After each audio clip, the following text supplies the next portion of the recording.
Hey there everyone, this is Aaron Spalsbury at 3X Logic. Today we're going to be walking you through the installation utility that we've created for the Vuzix all-in-one series, also known as the multi-sensor camera. And this will show you how to install this camera from start to finish using our nice little app here. So a couple of quick little keynotes. This is the app that you will need to download not only from the App Store or from Google Play. We do have both of those available for you, but let's take a look at what does come in the box. Inside the box you will find the written instructions that not only include the out-of-the-box configuration of the camera, but also the username and password, which will be very important once we actually get in here to logging into the camera itself. Now, if you don't have this app yet, go ahead and download it. There's a couple QR code scanners on here that you can scan and actually jump straight to the app, but the icon there on the left is the one that we are looking for. Now, you will need to have the camera online, powered up, ready to go, and of course, whatever network you're connecting it to, we do need an internet connection, so of course we can actually get this camera online and up and running.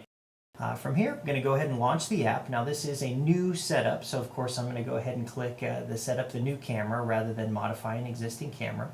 Once we get over to the next screen here, you will need to enter in this information. This is the installer information. This is where you will put your company, your name, your email, and your phone number. The reason why we do this is so at the end of this, we can actually send you all of the login credentials, the location of the camera, all the information that we're about to plug into this camera here.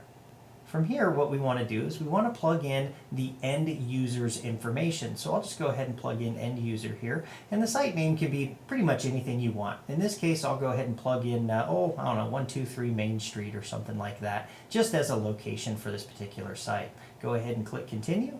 And then we'll get over to the next screen here where I have a couple of options. I can either do a manual input, and doing a manual input is basically where we're just going to be entering the serial number that's on either the back of the camera or on the side of the box, but I want to do it the easy way. So what I'm actually going to do is I'm going to go ahead and launch our scan QR code here. Now, the first time you do this, when I hit continue, it's going to go ahead and launch my camera that's on my phone here, but if you haven't given it permissions yet, it will prompt you and say, hey, would you like to give this app permission to your cell phone camera, which of course you want to hit yes.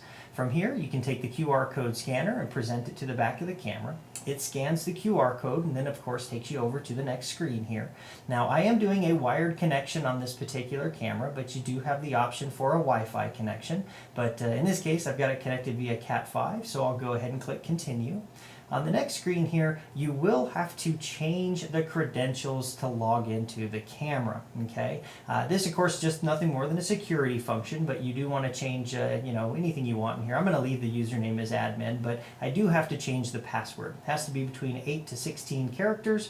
Also has to be, some type of number in there, but needless to say, I'm just going to do something real easy here and do ABC 1, 2, 3, 4, 5, 6. I'm going to go ahead and confirm it, and of course I've got show password enabled so y'all can see this.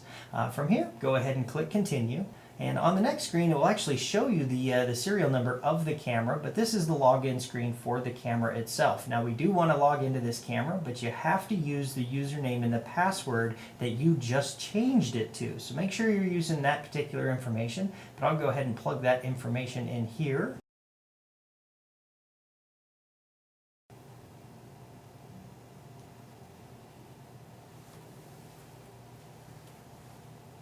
So now this will go ahead and log directly into the camera. Now the nice part about this is it actually shows you a great little preview screen that you now have on your mobile device. Well, the great part about this is you can now take this with you up onto the ladder and essentially set up the camera any which way that you want, because now you have a preview screen in the palm of your hand. This is a great opportunity to do the final adjustments on the camera and ultimately set the camera pointing in the direction that you want it to see. From here, go ahead and click continue.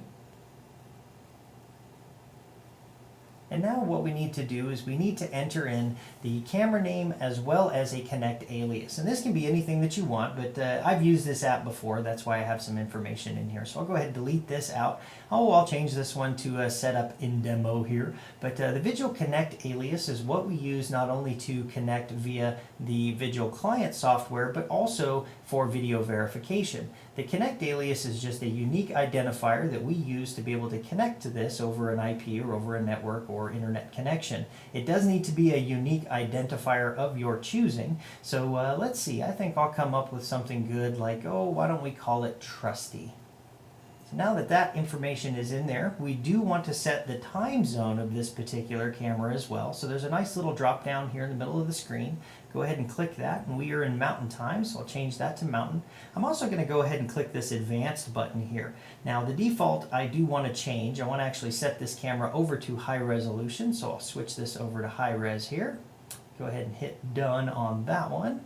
And then also, you may notice it's default checked as to synchronize date and time with an NTP server. Well, I do want this to be set to a National Time Protocol server so that all of not only my cameras match, but that the time is correct. So I'm going to leave that checked and then go ahead and click continue. Now on this next screen, you'll notice it says setup complete. Congratulations, you've completed this camera setup, with an option to, of course, add more cameras to this site if we'd like to, but it does show you all of this wonderful information that we just plugged into here. In fact, this is going to be a lot of the information that it sends to you via email, kind of what I alluded to earlier here. And in fact, here on the next screen, we're actually even going to have the option of adding additional emails as well. But the great part about this is not only do we send you all of this information that you see here, but we also send you the connect information, all of that wonderful stuff like login credentials, the username and password, as well as the geolocation of that particular camera. That way you have this on record as to how you've set this camera up. Once you've added any other emails that you would like this information to go to, go ahead and click continue. And you'll notice it says email successfully delivered. That means that it's gone ahead and sent out all of this email, and we're essentially done with the app here. I'll go ahead and click finish, and it asks if I want to exit. So of course I do, so I'll go ahead and hit OK here.